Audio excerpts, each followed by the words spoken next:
Ülar kinnitab, et selgelt nägemine ei ole kusagilt antud ega midagi üleloomulikku, vaid igaüks meist võib oma võimeid välja arendada. Tema ise on teistelt õpitu põhjal oma süsteemi kokku pannud ning õpetab nüüd ise mineviku muutmist ja mõttepiirangutest vabanemist. Nagu ta ütleb, selgelt nägemine on inimese loomulik oskus ja igalühel toimib see erinevalt. Mingi 30 aastat tagasi võib-olla või 28 aastat tagasi. Mulle juhuslikult sattus üks raamat, venekeelne raamat, selle siuke brosüüri taoline ja selle pealkiri oli Sila Uma ehk siis eesti keeles mõistuse jõud. Ja ma lugesin läbi selle raamatu ja muidugi mõtlesin, et nüüd siis mis ma kõik korda hakkan saatma, eks. Aga ma tulin nagu suure pettuse osaliseks sain alguses.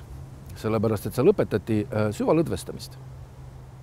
Ja mina üldse ei teadnud, mis on süvalõdvestamine. Ehk see tähendab seda, et inimese kehast on väljas kõik pinged. Ja seal siis kästi harjutada iga päev siis tund aega.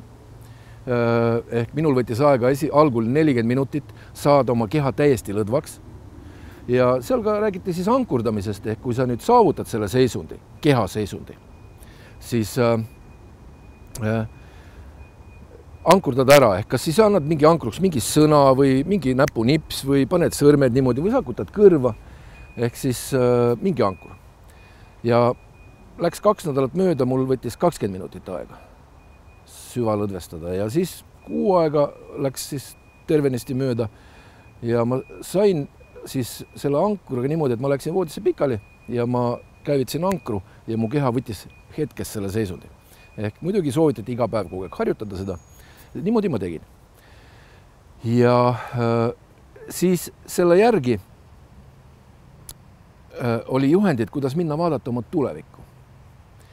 Ja mina nende juhendite järgi siis läksin vaatama oma tulevikku ja läksin vaatama aasta ettepoole. Ja siis läksin veel teise aasta ettepoole. Ja kaugemale ma ei julgenud minna, sellepärast, et muidugi ma ei olnud oma sõpradele sellest rääkinud, et ma sükse asjaga tegelenud. Nad oleks mind naernud siis mu üle, et mis sa sükse lollusega tegeled, eks on ju. Ja mul ei olnud ühtegi õpetajat ka tol ajal ja ma kartsin vähe, et ma satun sinna Paldiski maanteele, et mul mõistus kuskile läheb ära ja pärast tule tagasi, eks on ju. Ja ma siis otsustasin, et ma ikkagi tulen, ei vaata ettepoole.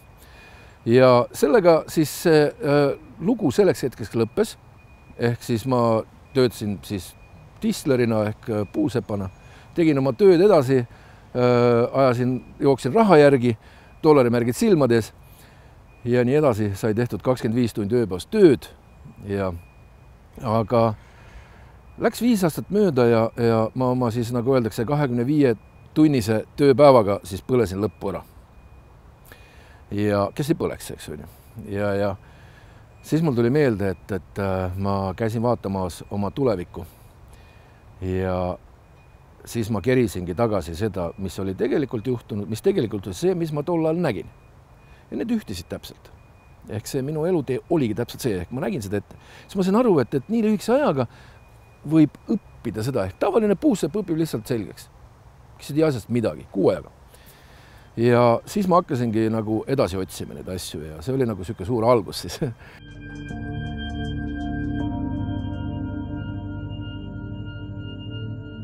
Siin me räägime, et kui me viime oma aju näiteks mingisugusele siis alfa või gamma või mis tasandid need on, eks, et siis on võimalik näha kaugele, lähedale, ette, taha, üles, alla ja kuhu tahes, eks on ju. Muidugi sealt välja tulek ei olnud nii lihtne ja keha ei olnud nendega harjunud, kui me aju viime näiteks nendele tasanditele, siis keha tahab ka natukese pärast järgi minna. Päris tihti on elus niimoodi, et inimesed tulevad, et kuule, et vaata mulle seda ja vaata mulle seda. Ehk see tähendab seda, et ma pean oma, nagu öeldakse, argipäevase režiimi viima sellele tasandile. Ja ütleme, harjutustega ja ankrutega võib ta kergelt viia küll, aga kui sa väga palju vaatad päeva jooksul, siis keha hakkab ka need vibratsioone viima. Ja seda keha nüüd välja tuua ei ole nii lihtne. Aju me võime küll ümber lülitama, aga keha tuleb aeglasemalt järgist. Meie keha elab ajas ja ruumis. Aju elab juba ka teistes dimensioonides. Ehk siis meie aju on nagu siis vahendaja eri aja ja ruumi mõõtmetele.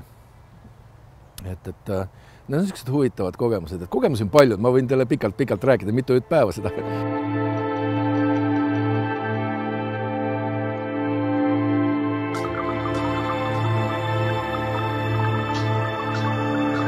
Argipäevaselt kõik inimesed tegelevad kaugvaatlusega, kaugmõjutamisega, aga see pannakse, nagu öeldakse, siis meie ettekujutuse siis lahtrisse, et me kujutame ette. Aga tegelikult see sama mehhanism ongi meie siis sisemise või selle vaatlusmehhanism. Sellepärast, et silmad näevad meil ainult valguspeegeldust. Mitte midagi rohkem, absoluutselt mitte midagi rohkem. Ja kõik ülejäänud näeb meie teadvus. Ja ega siis tavalisel inimesel, kes siis, nagu öeldakse, ei ole selle kaugvaatluse, kaugmõjutusega tegelenud, siis ta arvab, et kõik on nagu siis ettekujutus, aga minu arust Bronnikov väga hästi ütleb, sinna kui läheb mõte, sinna läheb energia. Milline on mõte? Selline on energia. Ehk siis, kui me kedagi siis siuname või kirume taga, siis tegelikult me sellega saadame juba selle mõtte vormisele inimesele. See ongi mõjutamine.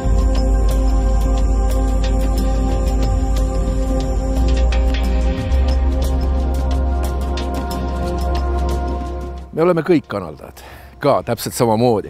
Ja see on nagu ka huvitav fenomen. Näiteks siis muusikud, kes siis kirjutavad erinevaid muusikapalasid.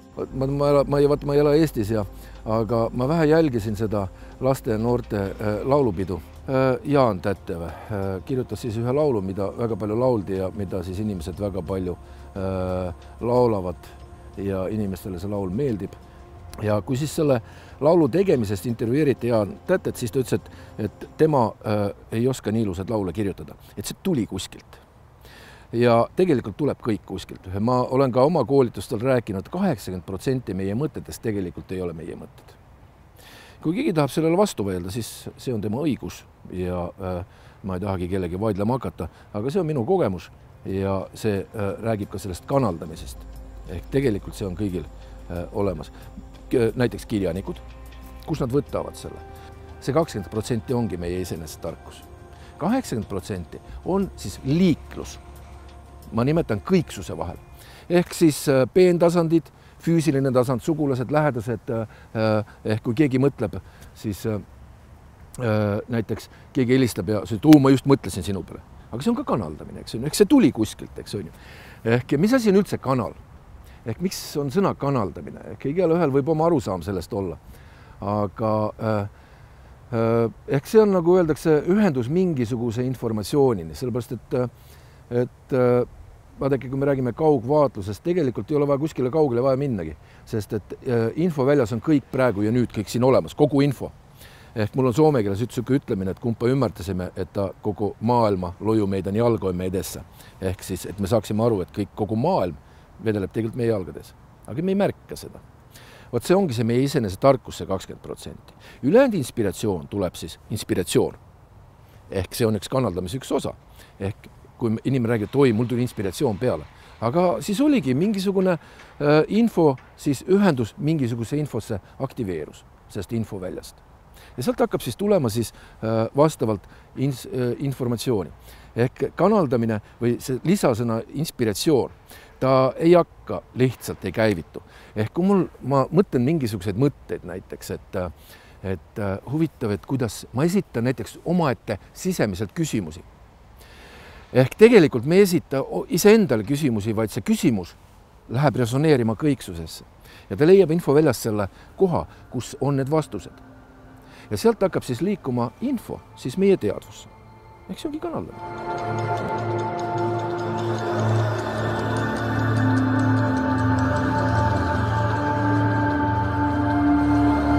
Ja kui ma siis, nagu öeldakse, selle puusepametiga ennast lõppu põletasin, siis ma olen ka selle alaga ennast lõppu põletanud. Ja ma hakkasin inimesi ravima. Ja tõesti, mul oli 2 aasta jooksul 5-6 inimest päeva jooksul. See on väga suur, kes võtab inimese vastu, see teab, 5-6 inimest on väga suur koormus.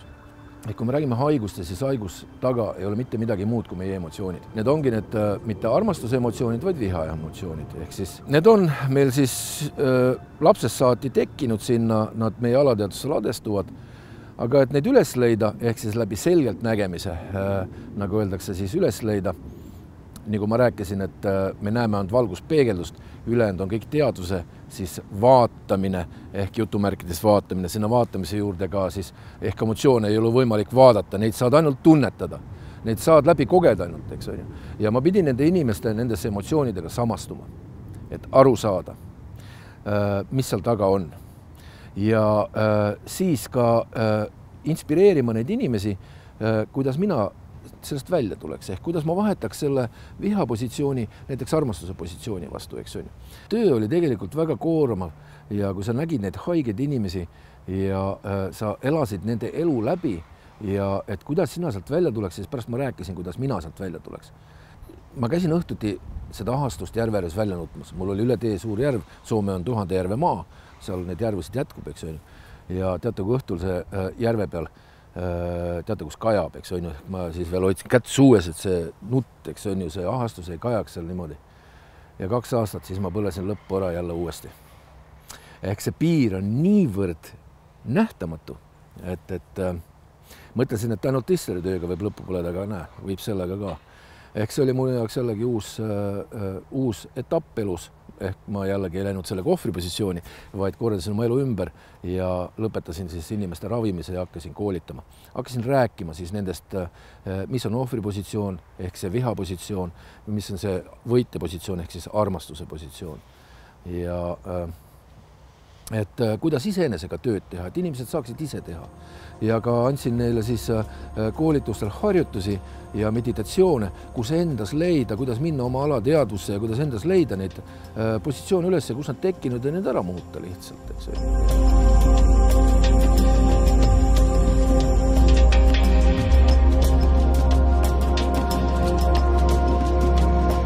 Näiteks inimene siis läheb inkarnatsioonist välja, ehk siis tavalises keeles sureb ära. Ja kui tal jäi siis mingisugune positsioon lahendamata, ehk siis see ohvripositsioon, ehk see vihapositsioon lahendamata, siis ta tuleb järgmises inkarnatsioonis uuesti tagasi ja hakkab sama koha pealt, täpselt sama koha pealt pihta. Ja ta selle jaoks valib omale siis vanemad, kes talle siis, ja ühiskonna, kes siis annavad talle selle illusiooni. Ehk me elame seda, nagu öeldakse, illusoorset maailma. Sest vaadake, kui me võtame ohvripositsioonist asja ja kui me vaatame suuremat pilti, me saame aru, et siin oli midagi muud, eks me saame aru, et see oli ju illusioon, aga me elame seda nagu reaalsust läbi, eks on ju. Ja vaadake, öeldakse, et kes meile kõige rohkem haiget teevad. Lähedased inimesed, on ju. Ehk võõral ei ole just soojagi külma, eks on ju. Ehk me oleme teinud sellega mingid kokkulepped, et me hakkame need asju lahendama. Ja kui nüüd inimene siia ikkagi sünnib ja taastab omale siis läbi vanemate teatud ohvripositsioonid. Näiteks, ma võin ühe näite tuua, ma oma koolitustel räägin, kuidas näiteks tekib lastel ohvripositsioonid. Näiteks siis võtame niisuguse väikse lapse. Isa tuleb töölt koju ja tuleb läbi kommipoe, oli palgapäev ja ostab poest kommi ja õhtul siis istub lapsega laps põlve peal ja nosivad 8 kommi süüa. Ja ema tuleb siis nende juurde ja ütleb, kuule, vaata, mul on käed pesu pesemisest juba lõhki läinud, eks on ju. Et kas me saaks osta äkki pesumasina? Noh, isa siis, laps vaatab seda ema lõhkised käsi, kurba nägu ja vaatab isale otsa, näeb, et isal ka kurb nägu. Ütleb, et näed, et tead, osakonna juhataja on vana siga. Ta ei maksnud mulle siis välja preemiat, eks on ju, et mis sa osta. Ehk siis juba lapsele tekivad, et sellised ohvripositsioonid teatud siis struktuuride kohta, osakonna juhataja, eks on ju, ehk on vana siga näiteks. Ja tuleb järgmine palgapäev. Isa läheb jälle läbi siis kommipoe ja jälle nosivad kommi. Siis ema tuleb, kuule, äkki me nüüd saamust, vaata, mul on käed veel rohkem lõhki. Laps vaatab ema õnnetut nägu ja lõhkisid käsi.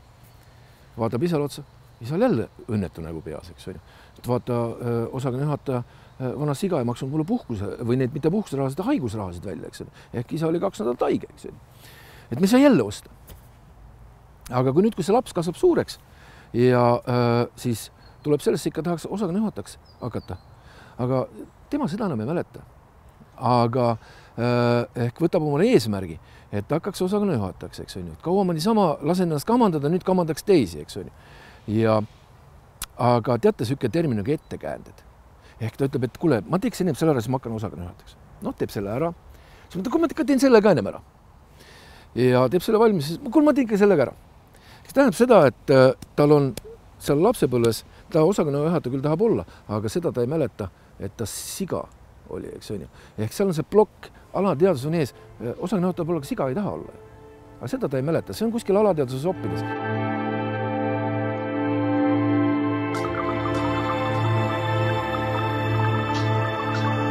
Ma räägiks võib-olla veel ühe näite kaudu, on võib-olla parem aru saada. Ehk on 3 teaduse tasandit.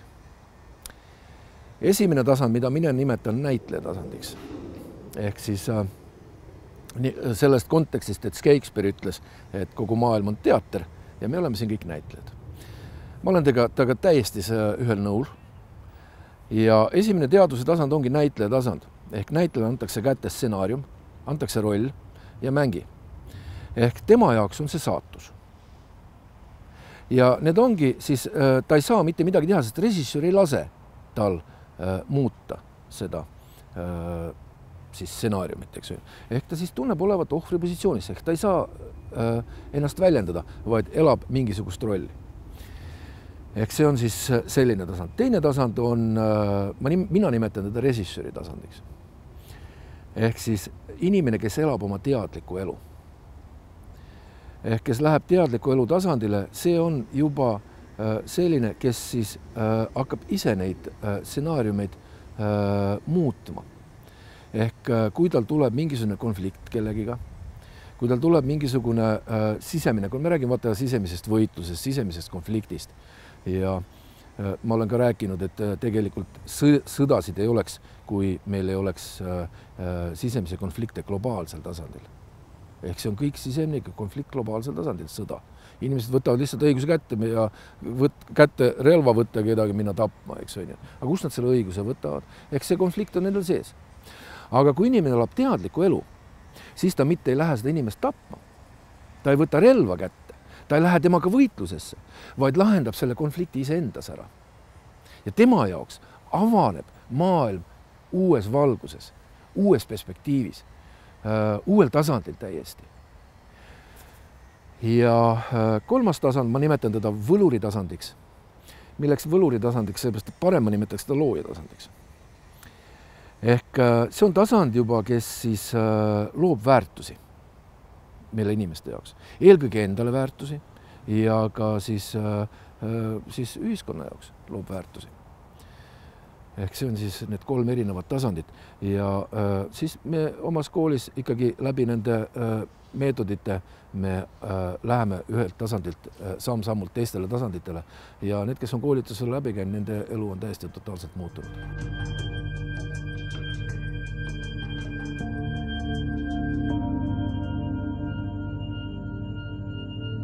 On see kuulus lause, et tahad maailma muuta, siis alusta iseendast ja siis on ka üks teine hea lause, mida ma päris tihti kasutan, et